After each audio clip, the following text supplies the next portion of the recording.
Eh bien, très chers amis, à quelques heures maintenant de l'entrée de Soukhot, j'ai vu une explication assez intéressante. Vous savez que le verset de la Torah nous dit à propos de Soukhot, Soukhot teshvu, vous vous assiérez dans la soukha.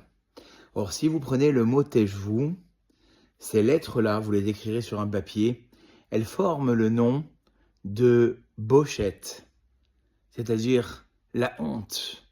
Qu'y a-t-il de tellement honteux de rentrer dans la soukha? Pourquoi y a-t-il cette allusion? Eh bien, les sages doivent nous dire que la soukha, comme nous le savons, eh bien, on appelle cette soukha-là la résidence de la présence divine. Et puis demain, nous allons prendre notre loulav. Et le loulav, la particularité de ces espèces, c'est qu'en général, Dieu, eh bien, demande à un ange de faire grandir toute la végétation qui nous entoure. Il y a 4 végétaux que Dieu ne donne à aucun ange: le palmier, le cédrat, la myrte et la saule. Eh bien, ce n'est pas pour rien. Pourquoi ces 4-là? Parce qu'en fait, nous allons les prendre entre les mains et nous allons les lever. Comme finalement, pour dire nous avons le sceptre de Dieu dans les mains, dans la résidence de Dieu. Quelle responsabilité!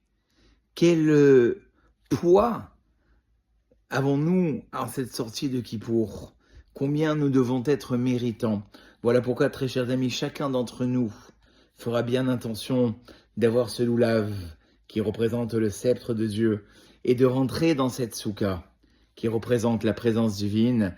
Et comme les l'ont dit les sages, si nous sommes capables de nous exiler dans la soukha pendant 7 jours, nous a dit le Rav Shimshon Pinkus, Dieu nous préservera de toute autre sorte d'exil, devoir aller à l'hôpital, devoir aller dans des rendez-vous qui nous importuneraient, devoir déménager, devoir quitter notre domicile.